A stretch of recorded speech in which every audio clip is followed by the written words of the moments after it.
My name is Sadie and I was in Kyoto, standing in the middle of a 400-year-old garden when my phone vibrated. I was there for work, restoring a wooden temple that had survived centuries of war and weather. It was peaceful. The air smelled like rain and cedar. I pulled out my phone expecting an update from my project manager. Instead, I saw a text from my younger sister Nora. Sold the timber estate for $8.5 million. Finally cash rich. Thanks for being away so I could handle it. I stared at the screen. The timber estate wasn't just land. It was my grandfather's legacy, a historic lodge and acres of protected forest that I had promised him I would preserve. And Nora had sold it. While I was halfway across the world. The audacity wasn't just in the sale itself. It was in that final sentence. Thanks for being away so I could handle it. She wasn't apologizing. She was celebrating my absence as a tactical advantage. She had waited until I was out of the country to dismantle our family's history for a payout. I didn't scream. I didn't cry. I took a screenshot. Before I tell you what I did next, I want to know where are you listening from right now and what time is it for you? Drop it in the comments. I love seeing how far this community reaches. I didn't reply to Nora. I didn't call my parents. I walked out of the garden, went back to my hotel and packed my drafting tools. Every movement was precise. I folded my clothes. I secured my laptop. I checked out of the hotel and booked the next flight home. It was a one-way ticket. On the plane, while everyone else was sleeping or watching movies, I opened my laptop and connected to the in-flight Wi-Fi. I pulled up my cloud storage where I kept digital copies of every important document regarding the estate. The original deed, the land survey, the zoning restrictions. I reviewed them all. I wasn't looking at them as a granddaughter mourning a loss. I was looking at them as an architect inspecting a structural failure. I zoomed in on the property lines. I checked the dates. I formulated a plan. This wasn't a family tragedy. This was unauthorized demolition. And you don't cry about unauthorized demolition. You stop it. I landed 18 hours later, exhausted but wired on adrenaline. I didn't go to my apartment. I rented a car and drove straight to the mountains. The drive usually took 3 hours. I made it in 2.5. As I turned onto the private road leading to the lodge, my stomach tightened. The air should have smelled like pine and damp earth. Instead, it smelled like diesel. I rounded the final bend and slammed on the brakes. The driveway was jammed with heavy machinery. Excavators. Bulldozers. Trucks loaded with equipment. They weren't there to renovate. They were there to clear. I got out of the car, my boots crunching on the gravel. A man in a hard hat walked toward me holding a clipboard. "Can I help you, miss?" he asked, his tone dismissive. I didn't back down. I walked right up to him. "Who authorized this machinery?" I asked. He blinked, surprised by my tone. "The new owners. We're prepping for site clearance." I pulled a roll of blueprints from my bag. "Not today, you're not. I'm a structural engineer and architect. And I know for a fact that the load-bearing capacity of this access road is rated for residential vehicles only. You bring those excavators any closer to the lodge foundation and you risk a catastrophic collapse." He hesitated. He looked at the blueprints, then back at the heavy machines idling on the soft ground.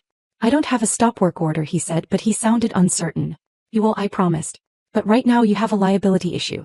If that foundation cracks while your machines are unauthorized, your insurance won't cover it. Do you want to take that risk?" He signaled the crew to cut the engines. Silence fell over the property. It was heavy and tense. I walked past him, up the steps to the main lodge. The front door was unlocked. I pushed it open. Inside, the great room was exactly as I remembered it. The massive stone fireplace. The rough-hewn beams. The smell of wood smoke and old leather. But the atmosphere was wrong. Nora was sitting on the leather sofa, a bottle of expensive champagne open on the coffee table. My parents were there too, sitting in armchairs looking at the floor. When Nora saw me, she didn't look guilty. She looked annoyed. "You're back early," she said, taking a sip of her drink. "I thought you were in Japan for another month." I walked over to the table and picked up the champagne bottle. I read the label. $200. Bought with the deposit, I assumed. "You sold the estate, Nora." "Without telling me." He shrugged. "I saved us, Sadie.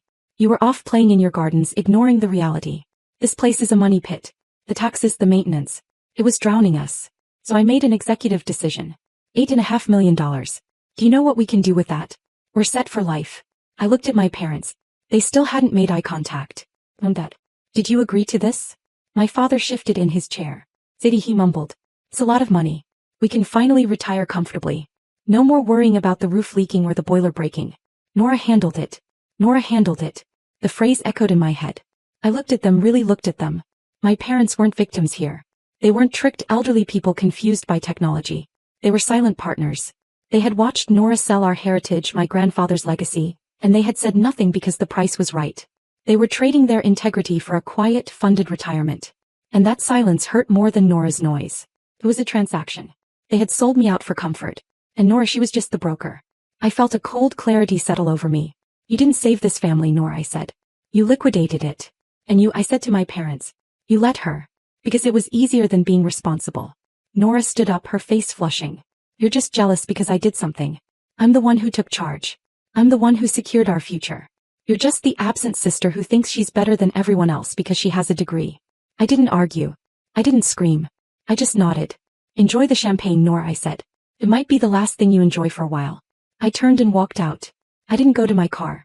I walked down the driveway past the silent excavators and pulled out my phone. I dialed a number I hadn't called in months.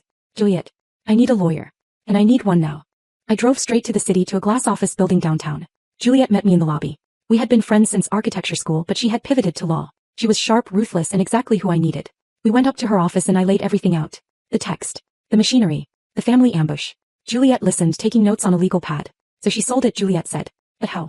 Your grandfather left the estate to both of you 50-50. She can't sell without your signature. She said she handled it, I said. She said I was away, so she took care of it. Juliet frowned. That implies she signed for you. Did you ever give her power of attorney? Never. I wouldn't trust Nora with my houseplants, let alone my legal standing. Juliet spun her chair to her computer. Then we need to see the paperwork. If there's a deed transfer, it's public record. He started typing. I watched her screen. My heart was pounding, but my mind was cold. I was back in architect mode, analyzing the structure of the sale, looking for the stress points. Here it is, Juliet said. Recorded 3 days ago. Sale price $8.5 million. Buyer Summit Luxury Resorts. Seller the estate of Arthur Reed. Signatories Nora Reed and Sadie Reed. She turned the screen toward me. Is that your signature? I leaned in. It looked like my signature. It had the same loop on the S, the same sharp angle on the D. But I hadn't signed it. I was in Kyoto 3 days ago. That's a forgery, I said. Juliet nodded. But look at this. She pointed to a supplementary document. A power of attorney. Dated 2 weeks ago. Notarized. Giving Nora full authority to act on your behalf regarding the estate. I stared at the document. 2 weeks ago. I was already in Japan. I couldn't have signed this in front of a notary in this state. It was physically impossible. But there was. My name. A notary stamp. And a witness signature. I looked closer at the witness signature. It was messy, a scrawl I didn't immediately recognize. But the name printed below it made the blood drain from my face. Silas Thorne. Silas. My ex-boyfriend. A real estate agent. The man I had broken up with 6 months ago because he was too ambitious, too willing to cut corners. He was the listing agent. Of course he was. He knew my schedule. He knew exactly when I would be out of the country. He knew I was in a remote area with spotty service for the first week of my trip.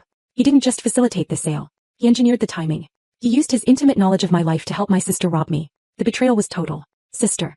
Parents. Slover. It was a conspiracy of the people who were supposed to care about me most. Juliet looked at me. You know him? He's my ex, I said, my voice flat. And he's the listing agent. Juliet sat back. So we have a forged deed. A forged power of attorney. And a conflict of interest that you could see from space. This isn't just a civil dispute, Sadie.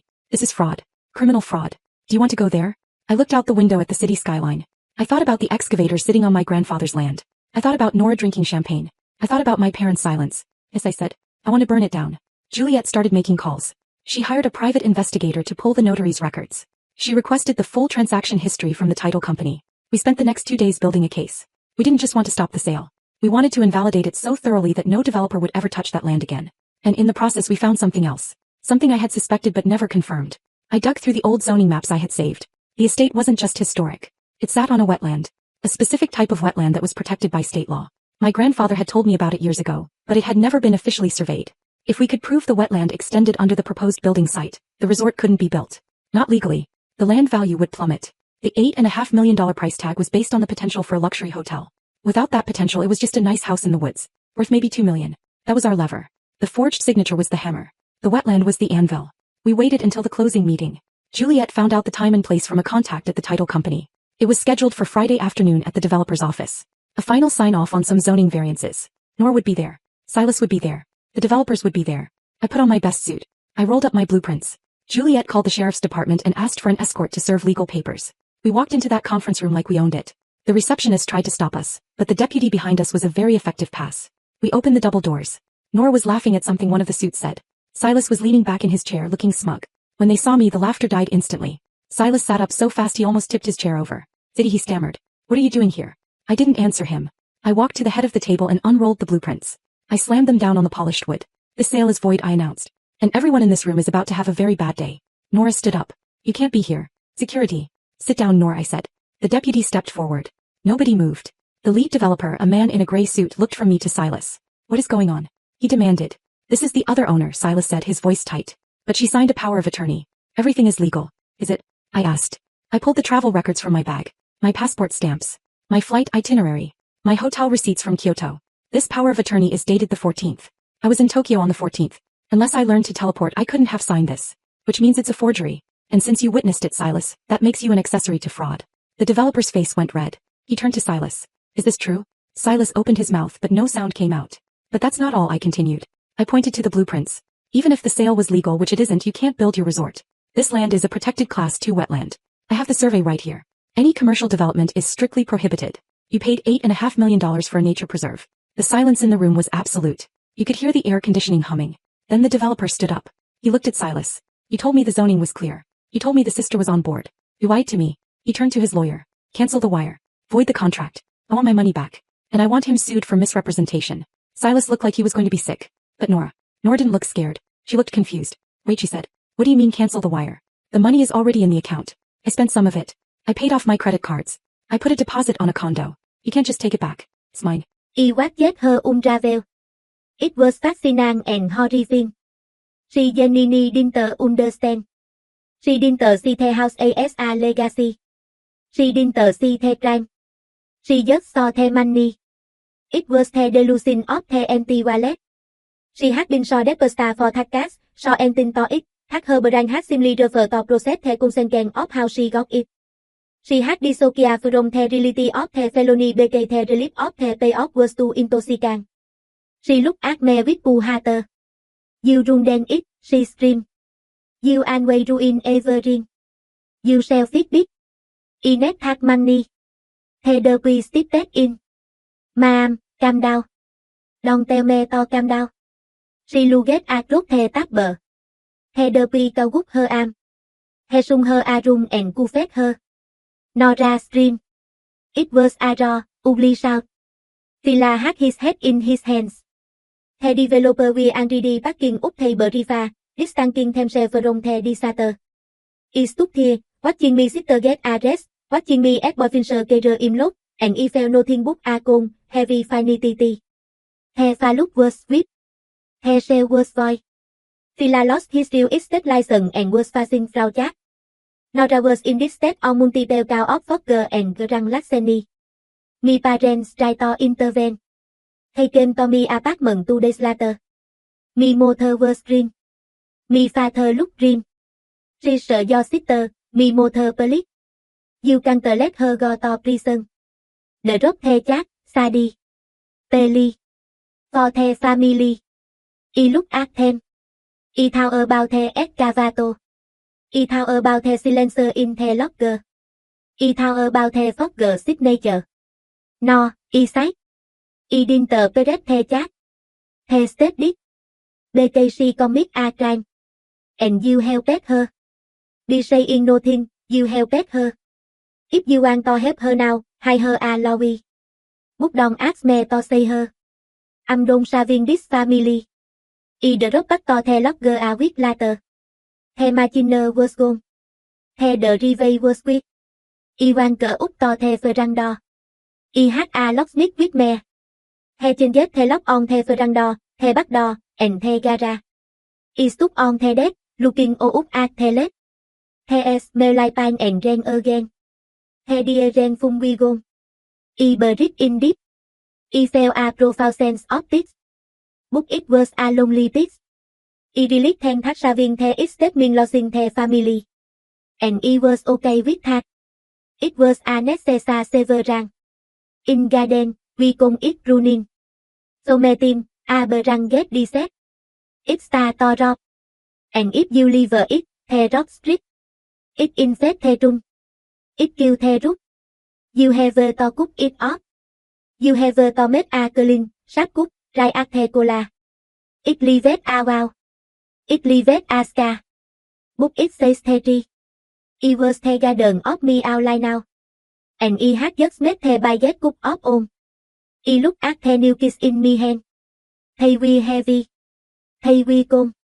They we mine. He wants to just locking them all up. He was locking myself in. Into a life with me work wants to up for negotiation.